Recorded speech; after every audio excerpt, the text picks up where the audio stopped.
aangezien ik de master of the ceremony ben.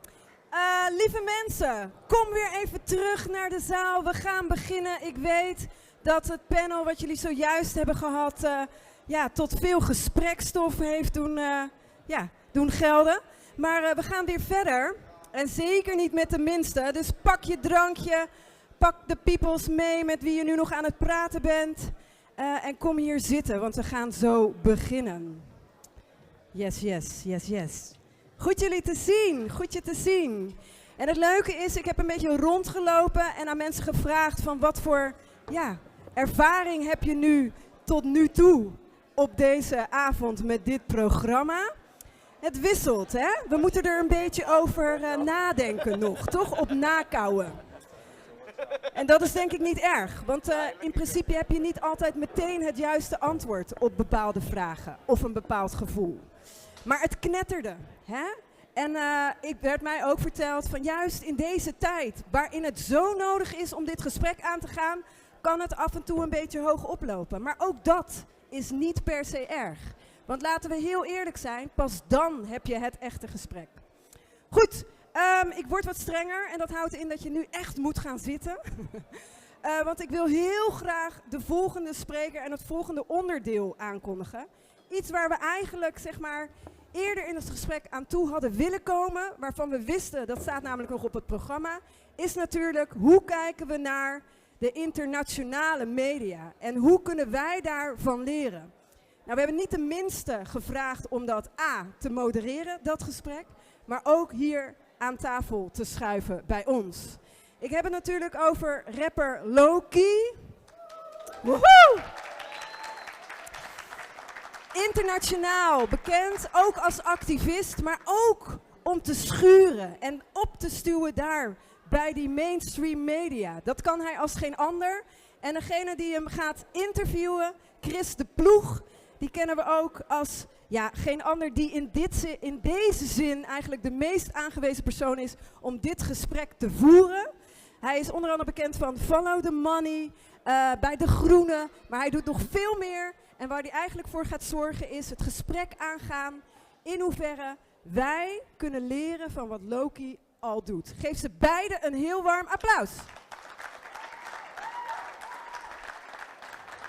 Thank you so much for that introduction, and also thanks to the organizers for, organizing this. It's a pleasure to have you here, Kareem. So we'll be talking about 45 minutes to an hour, then we'll have room for questions. If you have burning questions, write them down. But I also have questions prepared to delve deeply. We're gonna be talking about the nature of imperialism, of Western society. We're going to talk about alternative media, mainstream media, how that fits within the imperialist system, about freedom of speech. But before we get there, I wanted to start a little bit personal. Also, kind of as a shout out to the Night Shop who co-organized this. And, one of the things they believed, give a round of applause for the Night Shop as well. And one of the things that the Night Shop believes is that a lot of the things that we need today really come from the fringes of society. They come from the oppressed, they come from the most marginalized sectors within Dutch society and elsewhere as well. And so I wanted to start with you, asking you personally how you came where you are today. Like now, you have hundreds of thousands of followers. You are involved with Palestine Action UK, which, by the way, shut down multiple Israeli arms factory, highly successful action group. You have a podcast, a Watchdog podcast. So, it's almost unimaginable now to think that, you were once not actually that political. And you just started as, somebody wanting to make music. So how did that process go? You going from, a neighborhood in London to becoming who you are today? Well, what I would say is that ultimately it was the experience within society that radicalized me. When I looked to try and understand why there were particular structures within society that were difficult to overcome, it led me to certain conclusions, which today would be understood to be potentially radical within a certain context. So if you're thinking about, for example, why as a young man, under the age of 18, I was stopped by the police easily 10 to 15 times as a child. At that age, you don't understand how and why that's happening. You don't understand actually that racism is something that can be directly quantified within statistics, and that it's not necessarily about how you feel about the experience. It's about the rates of employment, it's about the arrest levels, it's about stop and search, it's about income, it's about all of those ways in which the society is structured. So obviously at that age, all I'm understanding is that I'm being stopped by the police regularly. But then, the older I get, the less I'm being stopped by police. So then when you start to look at the statistics and you see that ethnic minorities are 9 times more likely to be stop and searched in the UK by the police, then you start to understand the way that young boys particularly are criminalized through the society. And so then later on, when you become to rap, which actually really, interestingly, and this is not, you know, in any way to compare anything, like the Beatles, for example, developed around US military bases in Liverpool. The presence of a US base meant that as the Beatles were growing up, they were becoming exposed to particular forms of US music. And this, for me, it was kind of a form of cultural imperialism, because we are looking to the United States to find ways for us to express ourselves within the conditions that we were living in. And one aspect of connecting with hip-hop was also developing empathy, because I was putting myself in the shoes of other people by listening to their music. But what it did for me was, in the midst of that kind of cultural imperialism that was there, we were imitating the Americans, we were imitating their accents, the way they dressed. There was a self-expression that I was able to find, and then ultimately a way I was able to try and unpick some of that relationship later on down the line.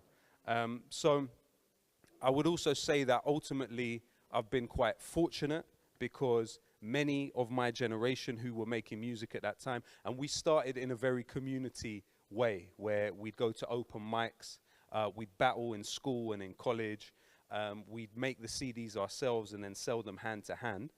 And so that was a wonderful experience. But of course, the way that the music industry is shaped and structured today, I think it's a little bit harder for political artists to reach a large audience than it was for me in the kind of 2010 to 2012 kind of era. So, you know, I think some of it is obviously luck. Some of it is also taking opportunities when they present themselves to you, understanding your relationship with the mainstream media. I never viewed myself as having a sustainable long-term relationship with the mainstream media. So when I'd enter a studio with somebody like Piers Morgan, for example, my ultimate objective is to defeat him. It is not to ingratiate myself to him so he might have me back again. I understand that this might be the only time I'm able to be in there. So the bottom line is, when you go in there, don't betray your people and make sure that you fight back. And so finding those opportunities when you're going to be in front of a large audience, make sure you make your mark really in those moments. But also ultimately, I was fortunate in that I was part of a community which it was quite easy to be grounded. It was quite easy to be grounded because we had so much going on around us, because Grenfell happened. You have a keen sense of responsibility in a context like that. Can you explain for the people here, because not everybody might actually know what you're referring to with Grenfell? So Grenfell Tower was a social housing block in 2017, 14th of June. There was a fire that killed 72 people. Now the fire was caused by the flammable insulation, which was all across the building. The insulation was off the back of the Kyoto agreements. You had a situation where a government like Britain sought to lower carbon emissions, but this was a bonanza for specific corporations, those corporations being construction companies. And in the context of Britain, you had a construction company by the name of Arconic, which also makes the F-35 fighter jets, which are being used to bomb Gaza now. And so they put insulation and cladding all over buildings across the country. But the problem is simultaneous to that, the regulatory system had been infiltrated by these very companies, meaning that you had the companies that were putting the cladding on the building, working on the way the regulation was shaped to lower the obligation in terms of flammability. So you have across the country in Britain insulation which is flammable. And that's not just tower blocks, that's also hospitals, schools, cinemas. And so Grenfell was really the sharpest example of that, because a fire had been caused by a fridge exploding, but the fire spread all across the building. It spread not only downwards, but upwards and sideways and around. And, you know, one of my good friends, Yasin al-Wahabi, was in there with his family, and I was there on the night. And so in a situation like that, you are forced to look at what tools you have in order to fight this, because you really are not given much of a choice. You've seen your neighbors die in such circumstances. We had the cladding all over our hair, all over our bodies, you know, and you've seen things that nobody should see. And so really, at that point, music was the most straightforward tool through which I was able to say particular names at the time, but also try and bring people together within the community to unite behind a particular confrontational message. Because there was a lot of, when people are traumatized by something so dramatic and people have lost so much, you find that sometimes people can become, a lot of friction can develop in the community. And so a song we did, Ghosts of Grenfell, dealt with all of that and brought everyone together and directly confronted the council about what had happened, which is technically the landlord of those that died. But what's interesting now is you have a direct line of relation between our community and Gaza because of this relationship on the corporate level. So we look at Arconic, the company that caused Grenfell, is also the company that builds the F-35s that are bombing Gaza. So now, right next to the Grenfell Tower, where it still remains, and where those 72 people died, you have a massive painting of the Palestinian flag, and you have Palestinian flags hanging from the windows in the local community. So it's a community that has a history of turning tragedy to triumph. Literally, on the road that I lived on underneath the tower, you had racist riots in the 50s, which eventually led to the killing of an Antiguan plumber by the name of Kelso Coltrane. And then off the back of that, it developed the Notting Hill Carnival. So what you had following World War II was the British passing a law, the British Nationality Act, which in order to plug the gap in labour for the people that had died in World War II, they brought in people from the British colonies to come and work in those jobs to build up the National Health Service. And at that time, it was not defined as immigration. These were people practicing their right under the British Nationality Act to go to Britain. They were British citizens. If you were part of the British Empire, you were a British citizen at that time. You know, Britain didn't have an empire, Britain was an empire.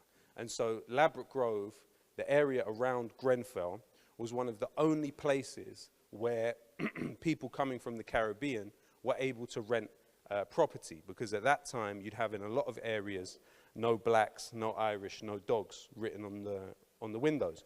But in Ladbroke Grove you didn't have that. So you had a large Caribbean community, but that community were then targeted by these racist attacks, which led to the killing of Kelso Coltrane. But the response to that, the turning of the tragedy to triumph, was the Notting Hill Carnival. It was an assertion of Caribbean culture within a place where it was under siege, quite literally. So what Grenfell will now mean for us collectively and as a community, it really remains to be seen, because a lot of that is still contested, and there's some quite sophisticated efforts at psychological manipulation and buying people off in different ways. But in any situations of regeneration, what I would say, as someone who has lived through a situation where flammable materials were put in the building next door to me and people died, look at the construction regulations. Look at the way that construction companies lobby your government. Because while neoliberalism seems less sharp in the Netherlands from my outsider's perspective than it is in Britain, it's still a living, breathing thing. That is deregulation of government legislation in the interests of global capital, in the interests of the companies themselves. And that does cost lives. Neoliberalism can and does kill people.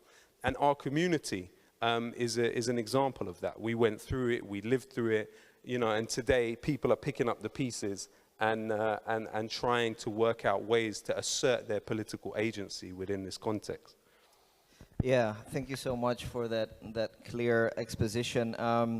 So I also see it as my job in this conversation a bit to then, as you say, you know, bring it also back to the Dutch context, because I know there's always this tendency of Dutch people to say, well, that maybe happens in the UK or America, but you know, here everything is better. So in terms of, and I'm going to talk now mostly about Amsterdam because it's a city I know best, but so many things are familiar. We have 1 in 5 buildings, I believe, that have issues with mold. We have waiting lists for social housing, which have increased from about, on average, 3 years to 15 years in Amsterdam. Also, neoliberalism. If we talk about the kind of racist housing policies, we know that, you know, in the 70s when a lot of Surinamese people came, and before that we have Turkish and Moroccan people, also to build up this country actually after the Second World War.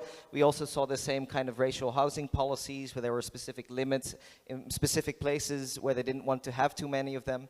But also in terms of the racial violence, in fact, there was, when Black Lives Matter happened, there was a kind of idea that, yes, we have problems here, but it's incomparable to the US. Well, actually, if you look at the racial inequalities, and yes, the police is less militarized here, but if you look at the racial inequalities, and I ran the numbers actually for One World, if it comes to deaths at the hand of the police, if it comes to incarceration rates, if it comes to arrest, all of these cases, it was actually much more extreme in the Netherlands. We know from whistleblowers that they are calling themselves Moroccan exterminators. We know that the PVV has huge following within the police force. So many of these things are very recognizable. But I want to take it now to the broader picture. And I mentioned the US, and I'm going to read from a piece of paper now because I want to cite you accurately. But I wanted to start with a line from a recent lyric of yours.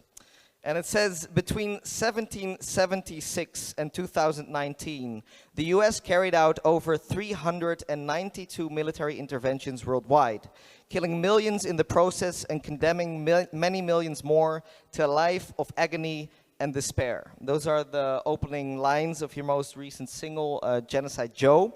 And there's actually a recent book which is called Endless Holocaust of David Michael Smith, who actually tries to put down a number on this, and he has a lot of sources, you can check it out. And he basically estimates that there are about 300 million people killed by the US empire and by US-backed regimes like Israel and many others around the world since the founding of that settler colony in 1776. So I think a lot of people, you know, we have been talking in the previous panels also about the genocide in Gaza, and a lot of people have been woken up to the kind of genocidal nature of a lot of the centers of power in the West. But this is nothing new. And in fact, this opening line is a kind of edited version of a line of yours from 2009 or 11, I think, Abomination. So, you know, you've been saying this as well for a long time. Can you sketch for us the nature of US imperialism over the last decades? Well, what you would say is at the end of World War II, you had a situation where the United States replaced, but then worked in tandem with the British, replaced it as the primary imperial power in the world.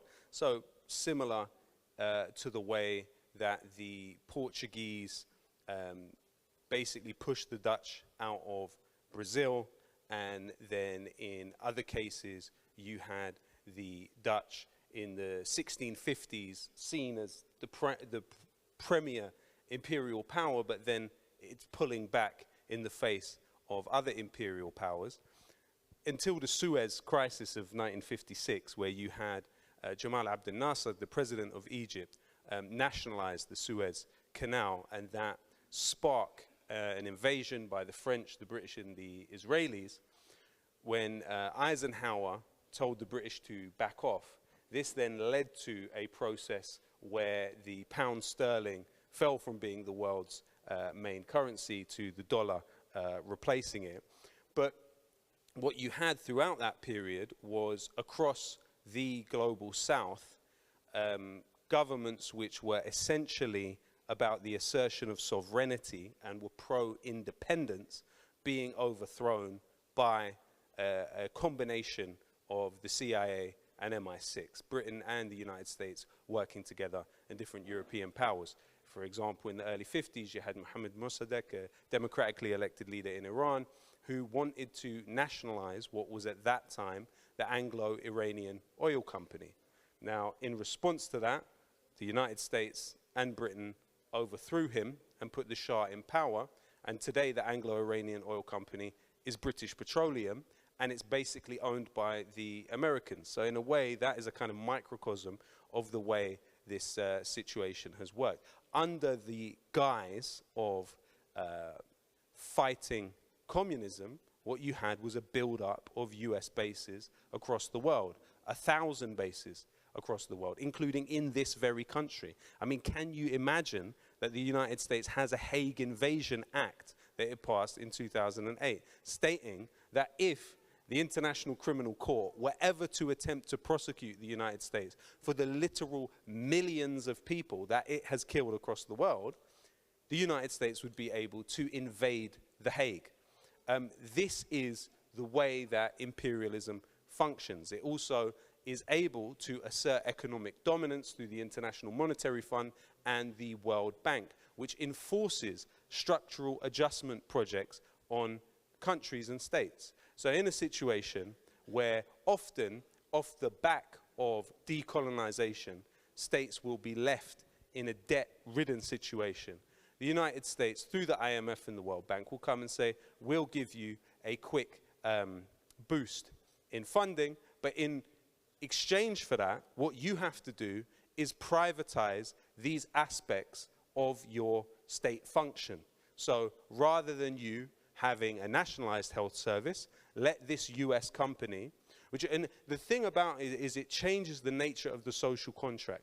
The social contract which exists between the individual and the state is not the same as the social contract which will exist between the individual and a foreign company, and a foreign private company. And so this is the way you have entire economies structured to the advantage of US corporations across the global south.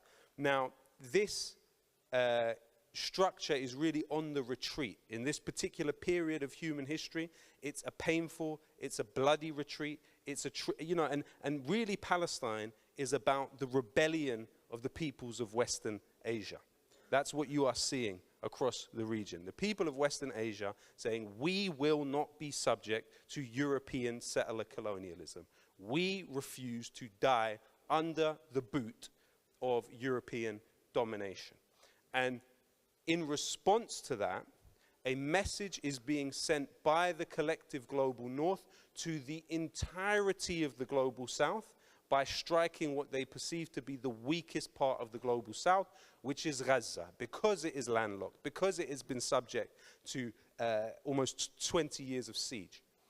The collective global north, meaning that you could not have this war in Gaza without the British military installations in Cyprus regularly transporting weapons from the British and the United States to Israel. You could not have this war in Gaza without the German government actually establishing a fast-tracking system for the export of weapons to Israel throughout this period since October 7th of 2023. In fact, German military exports to Israel increased by 1,000% throughout this war.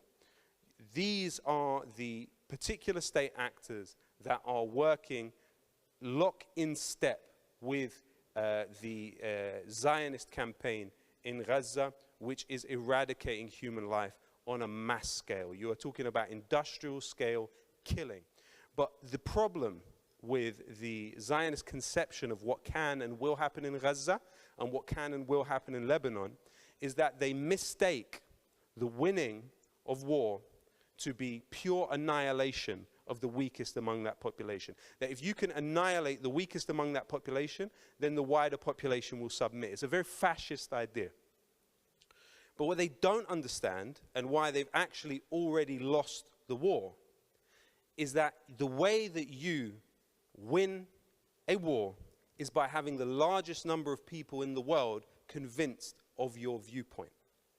Actually, today, where we are, there are more people that understand Zionism as a settler colonial imposition on an indigenous group of people, that understand Zionism as essentially an anti-life idea which necessitates killing on an industrial scale.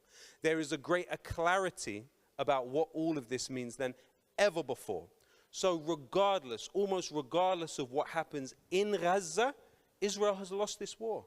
It has lost this war. And that's something that many, many, many people, even among the political elites in the world, are keenly, keenly aware of. And also the message to the rest of the global south is this: you cannot trust a single word that the United States says about itself and what it says about its aspirations for the rest of the world. It is all lies. We are talking about medieval, barbaric savagery with high-tech methods being visited daily on children and the weakest in the population.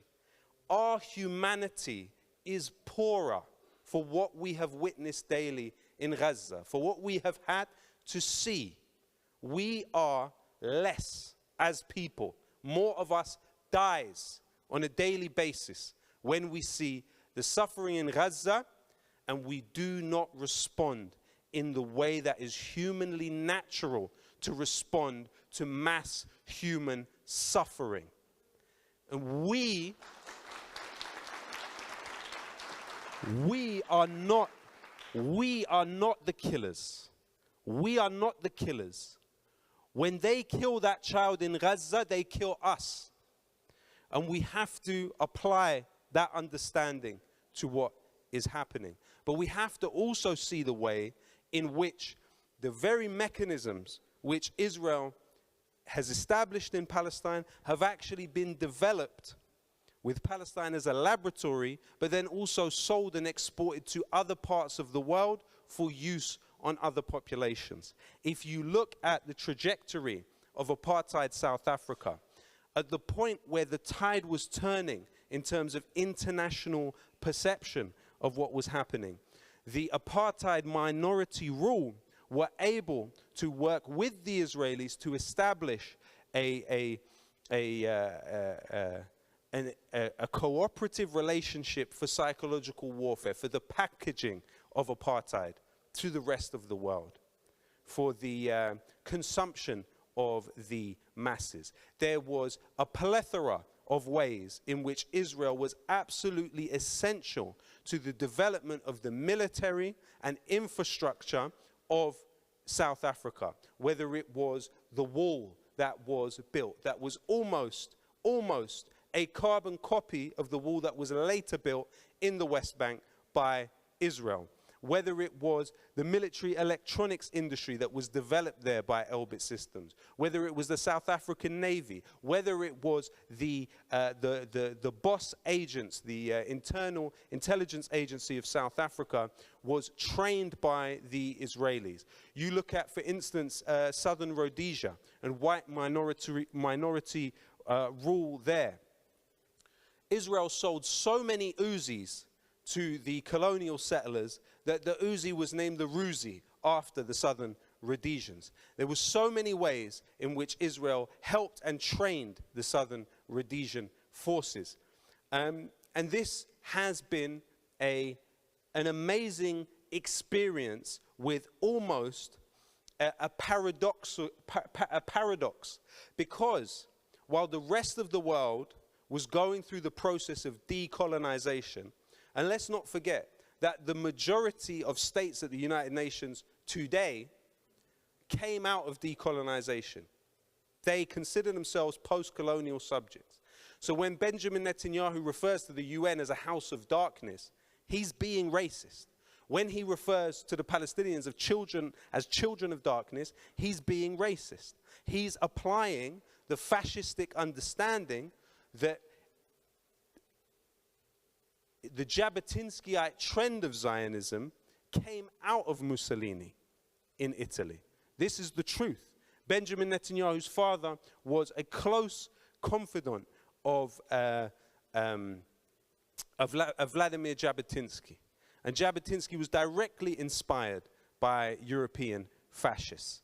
And so this is the imposition on Palestinians. European fascism on Palestinians. Genocidal fascism on Palestinians. But as Chris has alluded to, actually, when we look at the history of US policy post-World War II, it is not an aberration. It's not exceptional.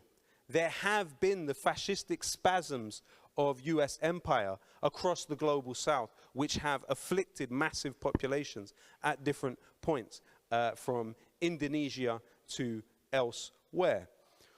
So ultimately, my hope is this, that rather than exceptionalizing Gaza, we can generalize Gaza. We can understand it as a lens through which to work out the way that power is structured in the world today, and also work out the kind of world that we want to live in. None of us in this room want to live in a world where 50,000 people can be killed casually at the push of a button while watched from screens in military bases of others. This is the ultimate dehumanization of people. You think about the Nakba of 1948, and this is far worse than the Nakba of 1948. At that time, the Israelis would, or the Zionists would kill British soldiers and booby-trap their bodies. They would poison wells in order to hurt the Palestinians. But today, the level of technological advancement, you have Unit 9900, the Visual Intelligence Unit, which has satellites in the sky that can pick out things on the ground. You have the British R1 Shadow spy plane going across the top of Gaza every single day, helping with target acquisition for the Israelis. The level of technological advancement has allowed for a scale of killing which in the Palestinian-Israeli colonial equation is simply unprecedented. And we've lived through this period. And ultimately this period will be definitive of who we are. Of who we are. We will situate ourselves historically by what we did during this period of time. Will we cling to the hands of our siblings in Gaza and refuse to let them die and pay the prices and pay the necessary prices? Or will we not? Or will we continue to watch them? Will we allow it to happen? And will we look back and say we wish we had done more? Ultimately now, infrastructure, while it is carefully obscured from sight, it's more vulnerable than at any point historically. Supply chains are more complex than they have ever been at any point in human history. We certainly will have factories close to us that are directly involved with what is happening in Gaza. For instance, the Dutch police have used for over 10 years now a company called Waarin. It's an Israeli company to surveil the phone calls of Dutch citizens. They've also recently purchased this Elbit Systems. It's a subsidiary of Israel's largest arms company, Elbit Systems, cyber intelligence, which again they intend to install in order to surveil people's conversations on the phone. And this is Dutch citizens being surveilled by an Israeli company at the behest of the Dutch police. In addition to that, if your phone is confiscated by the Dutch police at any point, it will be hacked by a company called Celebrite. This is an Israeli intelligence company. If you look at ICTS, this is the aviation security company, which is nominally a Dutch company. But who was it founded by? It was founded by 4 alumni of Israel's internal intelligence agency, Shin Bet. It's for all intents and purposes ultimately an Israeli company, but it is run out of the Netherlands and is a Dutch company. But it has a presence in a myriad of airports across Europe. This is about sovereignty of information. The war for data has been bigger than the physical war. The war for data has been bigger than the physical war. How do we get our head around these structures? The decolonial era, when you look at the Algerian struggle, for example, which was one of the later ones, they were not up against this level of high-tech dominance. They weren't. And so in a way, the Palestinians are facing an equation which is more informationally disadvantaged than at any point in human history. And actually, to be honest, that makes the struggle that much more heroic.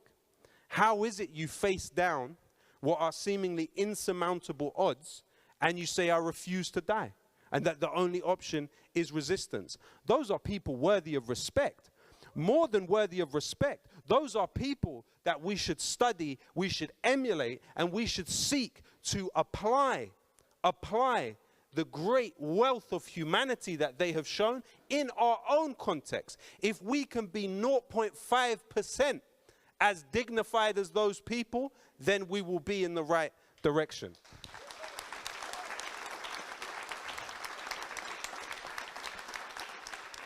Thank you so much, Loki, for saying that. I think it's so important to hear in these spaces that, you know, we need to be willing to make sacrifices. You know, you go off and when you speech is hard to stop because it's all great, but I do want to get also to the main topic, which is the media. And I will do that by transitioning to give one example of what you were talking about. Of both US imperialism and how Israel exports and plays a vital function within that imperialism. And I think a very good example is what happened in Guatemala. So what happened in Guatemala in 1954, you get the first democratically elected government, Jacobo Arbenz, who's kind of like a social democrat, not very radical, but he wants to redistribute some of the lands. A lot of these people are indigenous peoples. They have lost their lands through a whole long line of dictatorships sponsored by the US. And this land is owned by United Fruit Company, American company. And they hire a man called Edward Bernays. Edward Bernays started his career at the United States Department of Propaganda in the First World War. He decided to rename that department to public relations. He coined that term, actually. It was always propaganda before that. He was hired by tobacco companies to sell smoking as, you know, something feminist and things like that, but he was also hired to sell the overthrow of the Guatemalan government. So what happened is he said, you know, they were beachheads of the Soviet Union and blah, blah, blah. It was all not true. So after that, you get a whole line of dictators. They start killing en masse the indigenous peoples, 200,000 murdered, you know, genocide. In fact, Rios Montt was even convicted by a Guatemalan court later for genocide. Israel played a hugely important role within that genocide. In fact, a lot of the techniques that were used there were later also used in Gaza. And by way of that extension, I want to talk about the role of the media, because, you know, Edward Bernays was very easily able to plant all those stories in the New York Times and other places in large ways that entire genocide was facilitated by Western media also. How do you see that role of the media today in Gaza, and perhaps you can, you know, place that in a wider context as well? Well, of course, the part of it is by lionizing the individuals. For example, Winston Churchill had a role in the coup against Arbenz and the horrific periods that came after it. But today, Winston Churchill in England is a deified figure. To speak against Winston Churchill, or at least to speak critically about somebody that described Afghans as savage beasts, that referred to the Palestinians, compared them to dogs in a manger. It's almost like through the media, you are able to establish a situation where World War II was won solely by the British and the Americans, not the 30 million Russians who were killed, not the millions of Indians that fought in the British Army that were killed. They don't count. It's just Churchill and the United States. And so, in a way, what you do is paper over all of that came elsewhere. And one of the key ways they did it in the British context is, of course, through the BBC. The BBC is it benefits from depicting previous British foreign policy as noble-intentioned incompetence. So it remixes what is imperialism as noble-intentioned incompetence in the past, but then in the present, they wrap it all up in this fake democracy. And one of the things the BBC was able to do, let's not forget that it is an established fact that BBC employees were vetted by MI5 at least until the late 80s. Okay? Now, MI5 is the Secret Service for those who don't know. Yeah, this is an established fact, well documented. But then what you have is the British government being able, and again, this is well documented fact, to extend influence through the media company Reuters through the BBC. Literally, the BBC acting as a conduit for British intelligence services to establish influence through Reuters in reaching places that the BBC simply couldn't reach. But then, you know, in the Dutch situation, you do have some elements of the oligarchical control of the media, this monopolization. It's basically three companies in the Netherlands. The DPG group, you've got the NOS, which is, as far as I understand it, essentially a public entity. But then you've also got the Media House organization, which 30% of it is owned by and controlled by the Bart family. In Britain, what you have is the equivalent, is Rupert Murdoch, who of course is a real media emperor. This is somebody who sits across an empire which spans great swaths of the planet. News Corp International, that's Sky News. He also partly owns book publishing houses as well. And then also in Britain you have Lord Rothermere, which is of course the Daily Mail media house. So you've got a very small amount of people actually controlling many different media companies. And it is through that you are, in the very Bernaysian sense, able to crystallize public opinion. You are able to create the mantras which echo throughout people's minds. Because if 4 of these newspapers are owned by the same person, and I look at every single newspaper and they say the same thing, but they each have a different title on the top of them, they don't carry the title of the owner, then it creates the perception that this is a widely held view. And through that, they are able to manufacture consent for the kind of things that are carried out by these governments, because it's an interesting integration. For instance, if you look at Sky News, which is one of Murdoch's playthings, you have literally somebody simultaneously the deputy foreign editor at the same time as being an advisor to the commander of NATO. And that is not considered a conflict of interest.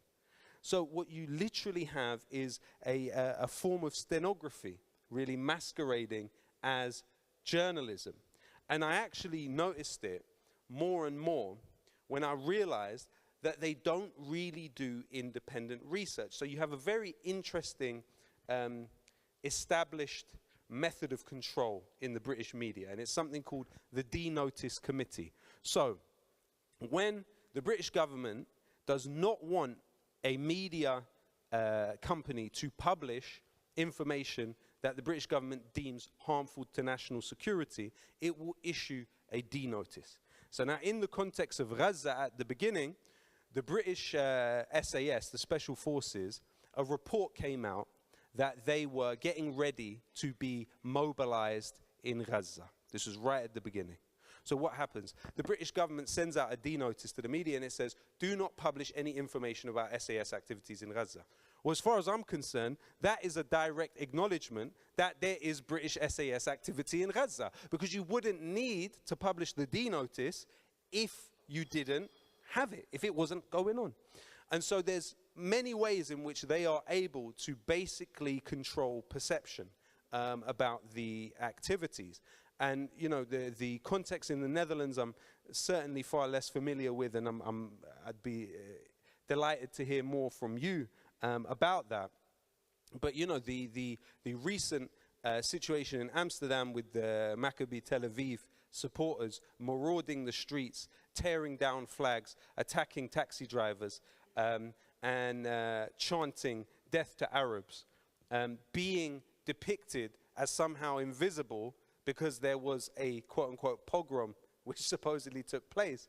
This was something that was widely disseminated by almost all of the English language media. However, it bumped up against the hard, cold surface of reality, which was able to assert itself thanks to local independent journalists who filmed things and people that were there. They said, no, actually, this was a community defending itself from fascist mobs who also, actually, according to the Jerusalem Post, had personnel from Israel's external intelligence agency with them at the time. Had former Israeli soldiers with them at the time. People that had come from Gaza and Lebanon with them at the time. This was a community defending itself. And so actually it was through people pushing and fighting back. And I would say that this particular war has seen independent journalism beat up the established journalism. Beat it up. Because there's been so many stories that they've put out and they've got quite wide distribution with, but we've been able to unpick the truth of it and then throw it out as fast as we can, as wide as we can. And if anything, sometimes it will kill that initial piece of propaganda where it was, and they won't push it any further. Do you know what I mean? So it's an interesting time for all of that, because I don't think they have the same kind of hegemony that they had, say, 5 or 10 years ago.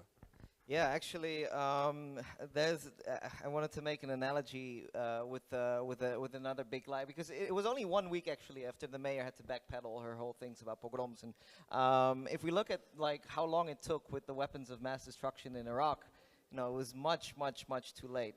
And you know, by applying, and you mentioned manufacturing consent, which, you know, to some people they might not be familiar with the term, but it's the title of a book actually, which was already published in 1988 by Noam Chomsky and Edward Herman, where they very, very empirically prove how essentially the mass media operates as propaganda outlets, the incredible double standards. And a lot of Dutch media scholars for a long time said, well, I mean, that's the United States, but in the Netherlands it's different, you know. So there's actually a Dutch media scholar who did his PhD on applying this propaganda model to the Dutch media. His name is Tabe Bergman. I think he's a professor now, but not in the Netherlands, which, you know, might also say something. But I wanted to give one example from his study because of this lie, which it took much longer to rectify.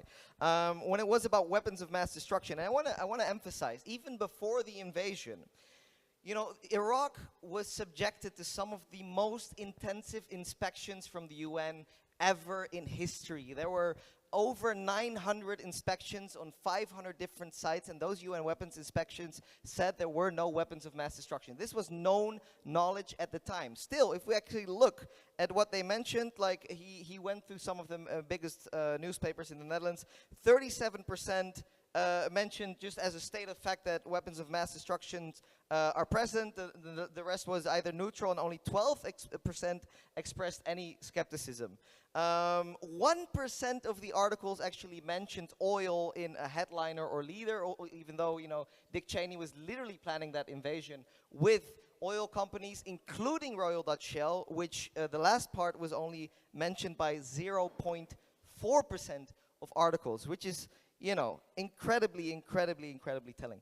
And the last thing which you said, and I will close up with this, the last thing that you said about intelligence agencies, I also want to mention that just this summer, it was revealed that many Dutch journalists were actually being paid by the Dutch Secret Service as informants, which I think is a complete outrage. But with that being said, I want to give you also the opportunity to ask questions to Loki. I'm not sure how we're going to do this. Am I running around? Are you running around? I can with just the walk around if you want to walk around as well. I think people can also ask you questions, but it's quite wild. Just tussen neus en lip door, you say people, journalists get paid by the Secret Service. Yeah. Yeah. Can you introduce yourself and ask your question? Yes. So my name is Aki. I'm a researcher and a writer at the night shop Concrete Blossom. And I have a question for you, Loki, or Chris, you can share your thoughts as well. We talked about it before. There's alternative media in this country is more up and coming than it has been in the UK. In the US, it's been more established. You have Double Down News, etc. And there are many opportunities in this new infrastructure with online platforms, but there are also challenges. For example, you're a journalist at Minfresh News, and the PayPal was once blocked, I believe, right? And African Stream and Red Stream Net have also been blocked and taken off of Instagram and all those platforms just because Anthony Blinken said that they're Russian propagandists. What do you believe are the challenges, the main challenges of alternative media, and what do you know of your experience in the UK and the US of how to deal with them, and what should the Dutch alternative media be prepared for, and how do we fight back? Well, it's quite difficult for me to advise you meaningfully without having without A, being able to speak Dutch, and B, really knowing enough about the environment in which you're operating. It seems to me that Left Laser does an amazing job. In terms of us, what we have faced, yes, the PayPal, numerous websites through which we were able to gather funding shut us down and refused to cooperate with us and seized funds at one point. Also, we've had journalists detained, interrogated under Schedule 7 Terrorism Act. That's happened to me before too, but that's prior to me working for this company. You know, you also then have the smear jobs, which are sponsored by, you know, in my case, there was a strong campaign by the Israel lobby to get me off of Spotify, for example. And ultimately, my advice would be this: you must always fight back. Never allow your enemy to define the time and place and terms of your engagement with them. So Sun Tzu in The Art of War says that the person that decides the time and place of the fight is most likely to be the winner. So that's not to say that you should, say, back down strategically and then attack. However, you should be clear about the terms at which you want to engage. So I'll give you an example. At the time when the Spotify thing was happening, it wasn't the first strike that they landed. The first strike that they landed was to get me cancelled from trade unions and from universities. Now, the trade unions, we put out some of the documents around it. We made people aware that this was happening. Ironically, so the first trade unions in England were the toll puddle martyrs. So when they tried to collectively bargain, what the government did was take them and send them to a penal colony in Australia. So you have something called the Toll Puddle Martyrs Festival. So it's literally a festival celebrating people that were cancelled in every way for trying to collectively bargain. Well, I was cancelled from the Toll Puddle Martyrs Festival, and that was by the Trade Union Congress.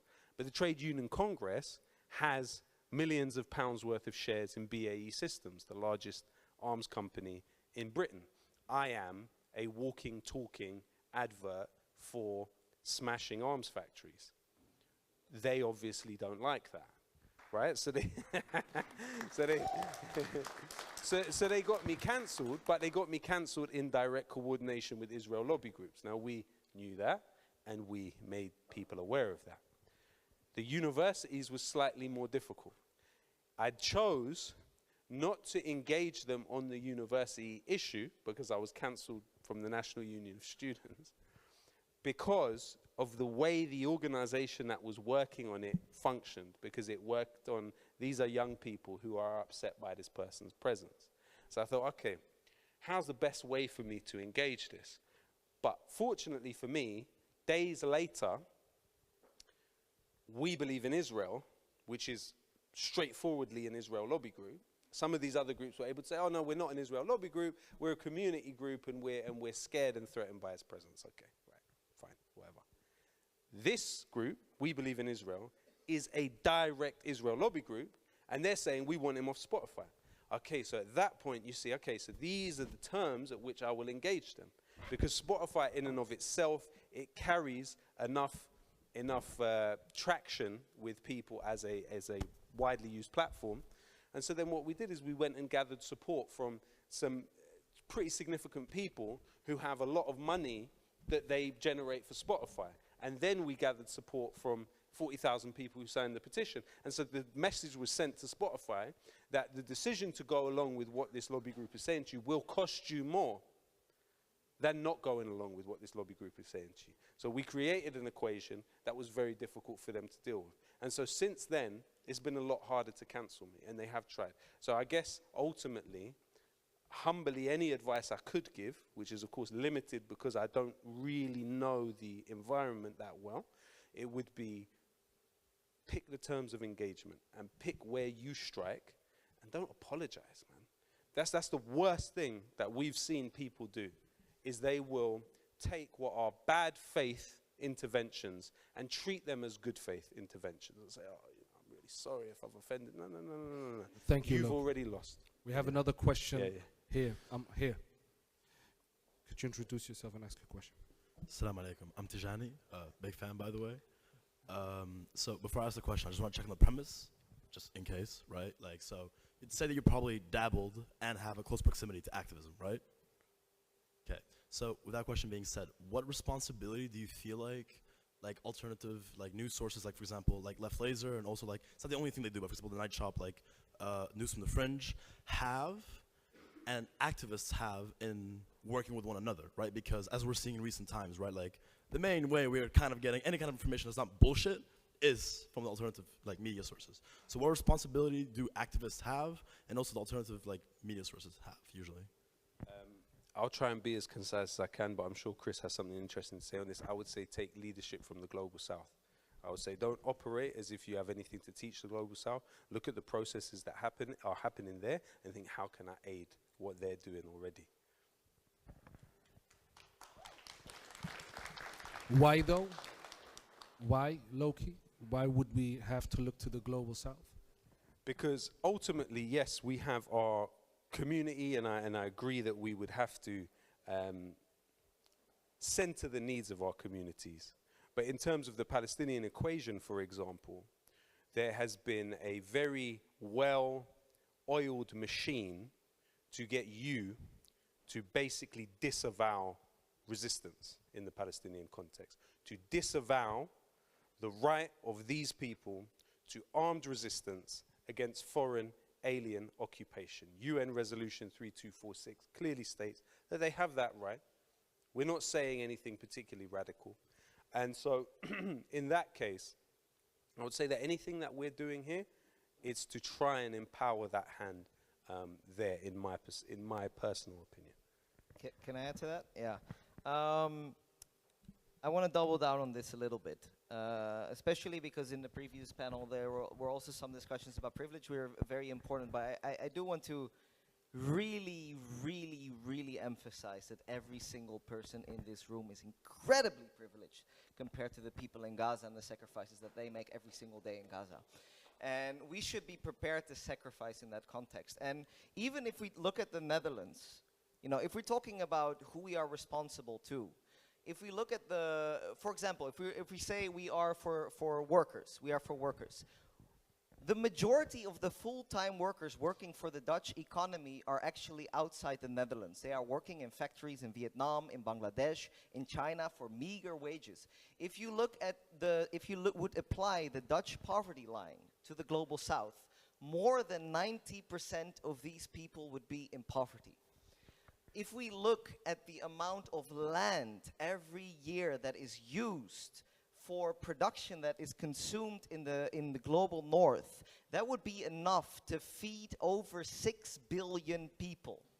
Like, this is the real fight that we're fighting. And I think if we lose sight of that and only focus on what happens in the Netherlands, even though, yes, for sure, we also need to fight for social housing here and against police violence here, because all of these things are connected, 100% sure. But if we lose sight of the majority of the planet who are the most oppressed, who are facing genocide, who are facing violence, who are, if in Fanon's words, in the zone of non-being, then I think we are really failing the world.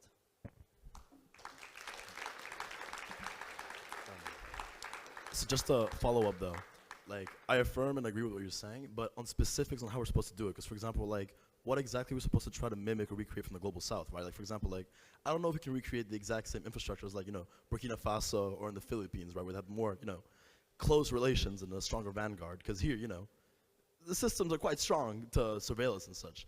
And like specifically, how exactly should we try to follow in the steps of the global south? If you don't mind. I wouldn't say follow in the steps or mimic, as you put it, but so, for example, a friend of mine, Matt Kennard, that works at Declassified UK, which is an organization that I also work closely with. From his perspective, when he was looking at the war in Gaza, he thought, okay, what's the most appropriate thing for me to try and reveal? Well, it was to reveal what the British government was doing vis-a-vis the war. So he revealed the R1 Shadow spy plane story. So that's an example at which we directly tie what it is we're doing to what's happening in the global south, investigating the way that operates, and ultimately not disavow, because I think that has been the mistake of previous generations, is that they've bought into a kind of chauvinism, I would say, that sort of disavows what's happening there, says, oh, well, we're not like them. No, quite the opposite. I aspire to be more like them. Let me do a quick energy check. Are we still awake? Are we still feeling this? Yes, are we sure?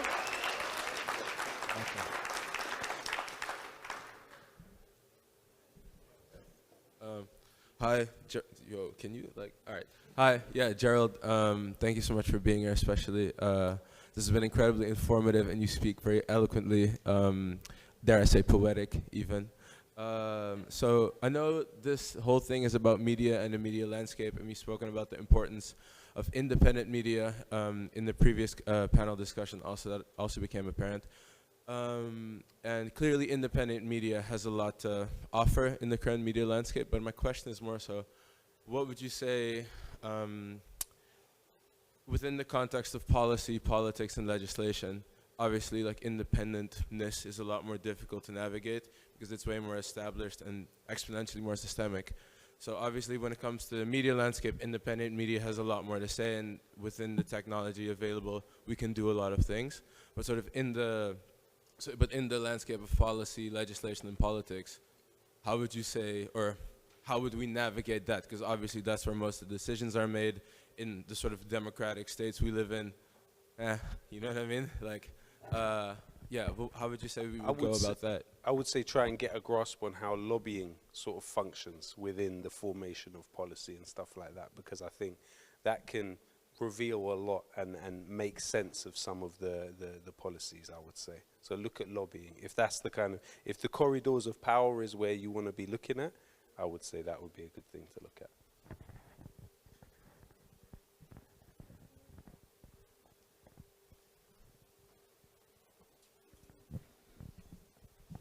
Finally, a female. Hi. Loki. I don't know what your first name is, by the way. I'm sorry? Karim. Hi, Karim. I'm Monique, former journalist.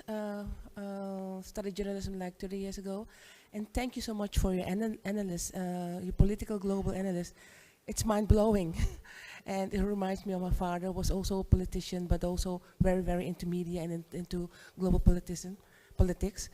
I have just one pertinent question. Are you safe? Am I personally safe? I'm not particularly precious about my life anymore, because ultimately you don't make this kind of music if you, I don't know, if you consider your personal well-being to be the most important thing in the world. I didn't expect to be able to reach this many people. Obviously it's not a huge amount of people, but this many people anyway. So yeah, I don't, obviously I'd be sad for people that are close to me, but I don't consider it the end of the world if something were to happen. And already we're dealing with situations where risks are being taken. Risks are being taken to do far more important things for humanity than just talking or writing.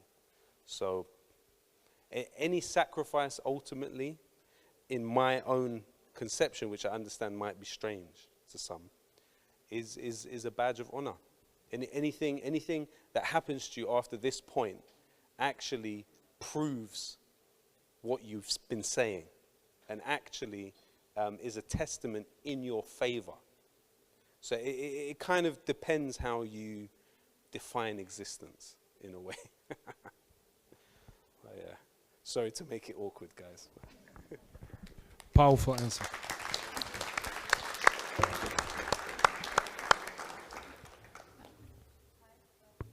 Am I audible? Okay. Hi, I'm Silsila. Lovely to meet you. I just had one single question regarding the role of the media, because I firmly believe the media has a very important role, which is produce propaganda. So do you think that the media, or like the alternative media currently, produces our own propaganda as well as it should be doing?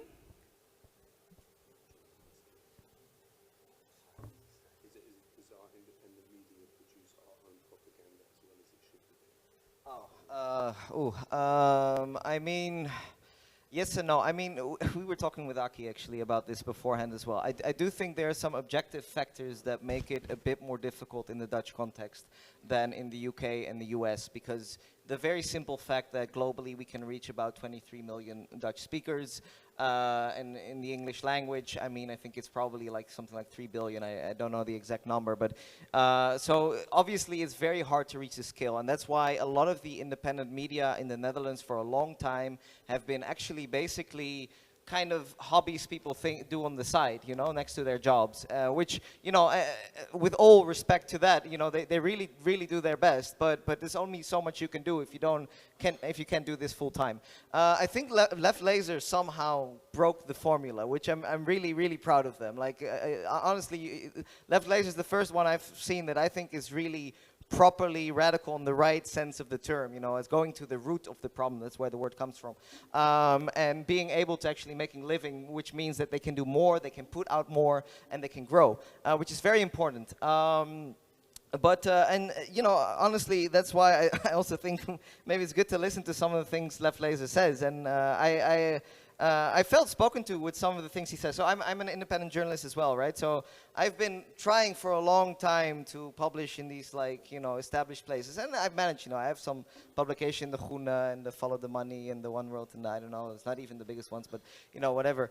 But you notice, like, the most important articles that you actually publish generally end up on, like, either in Belgium or in Doorbraak, which is one of those, like, hobby sites, kind of. You don't get paid anything, but I never ask for donations, and you know, he's right. We should actually be more out there. We should believe that we can actually believe in our communities, that we can build our own infrastructure. I mean, we've been talking so much about all that is wrong with the media, and I respect everybody trying to, you know, meddle on the inside. For me personally, also, I think since the genocide in Gaza, something snapped in me. Like, I was already tired and with you know, begging for them to publish this column, but since the genocide in Gaza, I don't even want to be a part of that anymore. Like, we should actually be disgusted by it. We should be deeply, profoundly disgusted by it.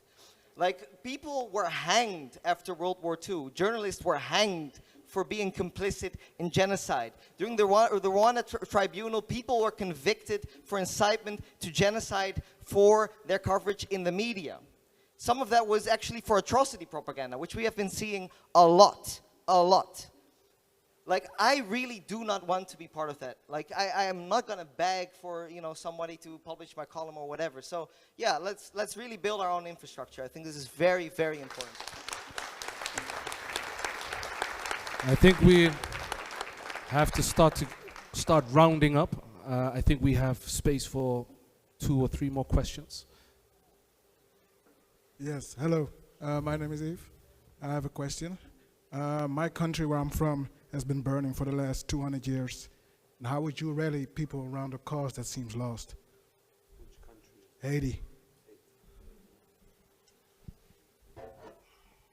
Wow, it's a very, very tough question, and to be honest, you could probably educate me on how to rally people around the cause of Haiti. They've been punished so sadistically for winning freedom from the French for so many years, and the United States has, of course, come in and backed it up in so many macro and micro ways, whether it's Hillary Clinton and Obama keeping down the minimum wage, to the overthrow of Aristide and other attempts to assert Haitian independence. And absolutely, I think it should figure far more prominently in our understanding of the way that both the Europeans and the United States have attempted to subjugate people across the global south.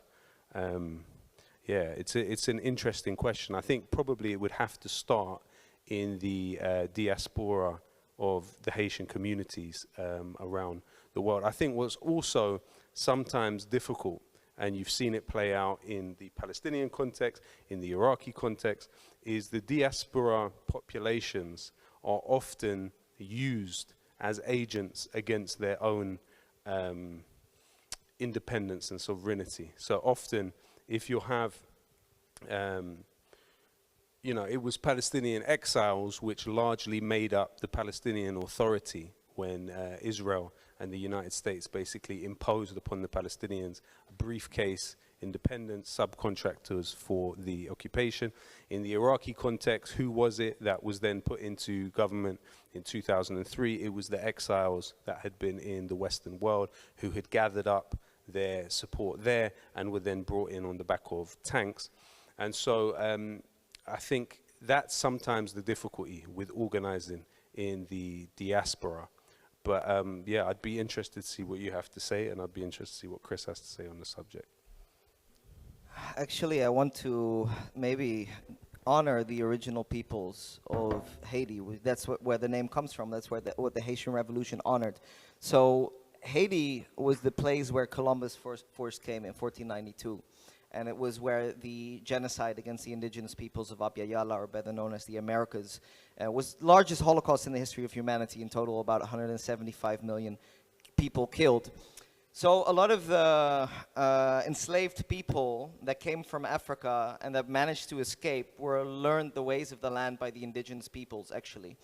And Jean-Jacques Dessalines, who won the Haitian Revolution, who changed the course of history. I mean, chattel slavery, the ending of chattel slavery, the first constitution that actually really meant equality for everyone. The first real universal declaration of human rights, in a way.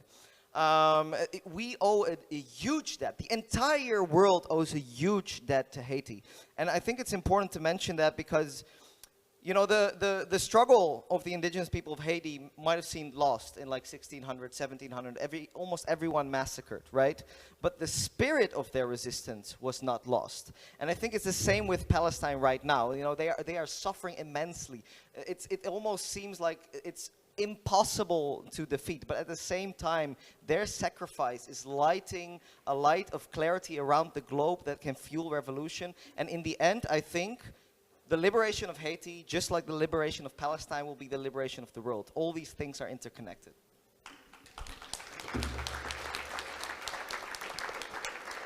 Yeah, I believe the problem with Haiti is it has been demonized to the point that even in the diaspora there's little to none to know like help.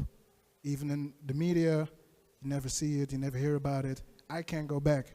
I was born there and I can't go back, and that's, yeah, it is hurting.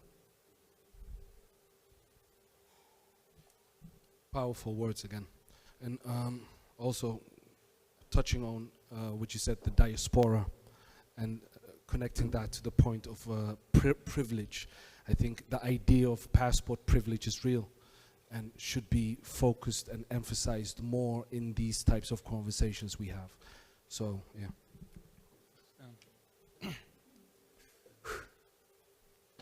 I am Delta. I don't necessarily have a question, but I would humbly like to offer my perspective, because I feel like there's a word crucial to almost every conversation. There's a word crucial to almost every conversation we've been having here tonight, and I've not heard it. That word is shame. There are actions which we want to be taking, which we are not taking because we feel shame. I feel a lot of shame myself. I have felt it a lot. I am trans, I'm fluid, I'm non-binary. I've been breaking free from it, and it's a very slow process, but it's a feeling that sinks deep into my stomach, that eats me up on the inside, and then, crucially, convinces me that I am not worthy myself. And I hear you, low-key. I hear you talk about the people in Palestine and make an example out of them, and it inspires me thoroughly. It touches my soul, really. But you will not be able to heal the world if you value yourself not. You must see yourself, every one of us. We must see ourselves as worthy beings, worthy of love, able of better.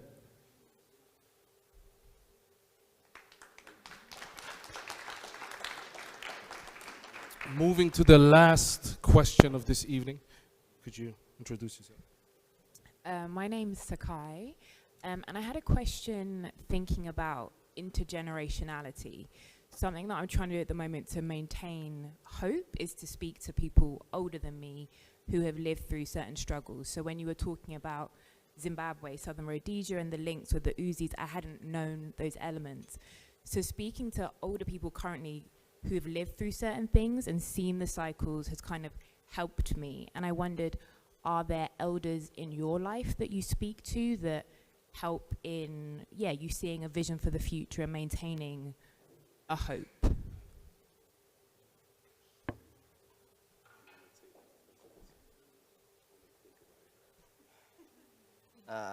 I'm so sorry. Delta, your question kind of, I was still pondering over your thing about love. All right. I mean, actually, I can give a very personal question to this. Both sides of my family have survived genocide. On one side, there's an Armenian side. The other side is Jewish. And I actually went back to the ancestral village of my Armenian family last year. And that is a village called Zeytun, which is close to the Syrian border in Turkey, of what used to be majority Armenian areas. And they were exterminated. And we went back there, and, you know, in a way, the people are gone, the people are gone. But you still feel this connection to the land, something very profound and very deep. And I know a lot of indigenous peoples, actually, when they talk about their ancestors, they're not even necessarily talking about people. They're also talking about mountains. They're talking about rivers. They're talking about a deeper, eternal connection. Your question about love also triggered me a bit, because I actually meditate a lot. I don't really normally talk about that in political spaces, but I do think it's important that you mention that. And if you sit in meditation, you go also through all this shame, the guilt, and I actually think it's very important not to be motivated by that. There's something deeper that should motivate us, because it will eat us up. If that is our fuel, it will eat us up. And there's a saying in Zen And the thing about Zen is that you have to experience it yourself to really believe it. But they do say that beneath the deepest depth of suffering, the mountains dance. I have experienced this to be true. I think there is a deeper drive, a deeper love, a deeper motivation that can carry us through. And actually, with permission, and I know, Malik, you really, really want to end, but... no, we could go on for days. We could go on for days. No, but just... There was one clip I actually prepared for our interview, and I think it was actually about love. And it's only 2 minutes, and I think it would be a very, very appropriate way to end the event. So if it's okay, then, you know, I first want to offer Loki, of course, the last words, and then he can introduce the video, if that would be okay. I'm not sure if we can pull up the video, but we could round up. Okay. Too bad. If you follow everyone here on socials, then we post it tomorrow on story, and everyone can still see the show. Okay. Well, maybe then, I mean, I will toss it to Loki. But the video I was talking about is a video of people from mothers actually reading out the poetry of their imprisoned daughters, who are right now in prison on terrorism charges, or at least they were arrested on terrorism charges for smashing up these Israeli arms factories. And they speak about what motivates them, and this deep and ancient love that motivates them. And actually the question my idea was to show the video and then ask Loki what drives you. And, you know, instead of maybe, you know, we don't have the video then, which is fine, but you can answer it personally. And also I think this is very important because we were talking about sacrifice. We were talking about, you know, we all have choices to make when we leave this building, when we go tomorrow and we do whatever, you know, maybe you're thinking about quitting your job, like you're thinking about doing something else. I don't know. Like, what do you say to people on what drives us on the inside to do what is right in this world today? It's hard because you don't want to cast any aspersions about what's happening in somebody else's head. And in my own case, I think it's about sort of asserting a loyalty to the people that died. Because in a case where, you know, my brother died when I was 18. Grenfell then happened quite a few years later. But that proximity to people dying and an inability to help them in that moment, I think can lead to a feeling where you want to somehow assert loyalty to them. And whether that means dealing with what killed them in the now and trying to at least make its passage more difficult and impede its steady flow, then I think that's probably ultimately what it's about if I was to sort of psychoanalyze myself.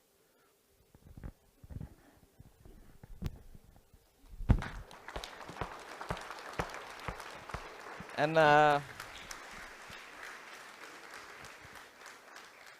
so that was it. I want to give a big shout out to the organization. I want to give a big shout, yeah.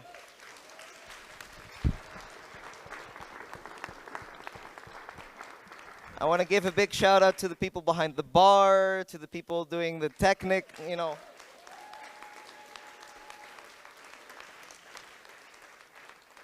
For the people who cooked, for the staff, for the technicians.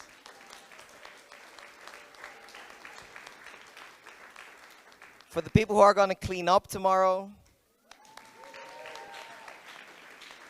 And last but not least, for all of you for coming for this very important conversation. Thank you so much.